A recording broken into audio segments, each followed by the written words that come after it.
Hey, this is Mike from NarcBox again, just to go through the shift change feature here on the NarcBox. So the touchscreen is in the sleep mode. We're going to go ahead and press it. It's going to go to this main menu. The bottom one is shift change.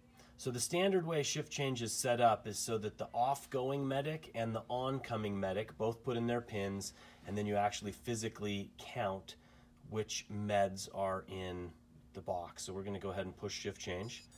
It's going to ask for the oncoming pin. We're going to assume that I'm the ongoing medic. So I put in my pin. And then it says off-going pin. We've got Brandon here. Brandon's going to put in his pin for the off-going. And now it says door unlocking, please wait. We now open that up. And you'll notice that it goes to the first medication there. It says fentanyl. So we'd actually pull the drugs out and inspect them and count the amount of vials or tablets or whatever it is. We're going to say that we have 3 vials of fentanyl. Next is going to be midazolam. We're going to count 5 of those. The last one is morphine. We're going to count 6. It then gives me this summary page. Says shift change counts. Tells me 3, 5, 6. Assuming that Brandon and I both agree that those numbers are correct, we click done and it says save report. We're going to go ahead and click save. That now uploaded to the website tells us that the door's locking, and now we should, assuming that the amount that we counted is the same as the amount that we're supposed to be there, everything's good. If there was somehow a discrepancy, that would alert the powers that be to make sure that we get that fixed.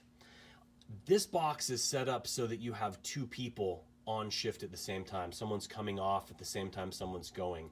The DEA requirement is that 2 people that are certified both verify that they're there at the same time. Occasionally, especially in EMS, you'll run into a situation where one crew's going off at 5 p.m., the next crew doesn't come on till 7 a.m. the next morning. I'm going to walk through how that looks a little bit different here. What would happen is I would push shift change, and then there's a button here at the bottom. It says skip. It's not enabled, but if I enabled it, what would happen is I would skip the oncoming pin, and then it would ask for the offgoing, and I would put in my number. I would do the count. The next morning when the oncoming shift comes, they would put in their pin, and then they would skip the offgoing, and they would do their count. Those 2 counts should be exactly the same. Those would be reconciled, and even though we're not physically present at the box at the same time, there would be no one that's there. No, the box hasn't been opened or touched in any way between those 2 shift change versions, and that's the way we do the shift change for kind of single user or non-continuous vehicles. Thanks a bunch for checking out our shift change video.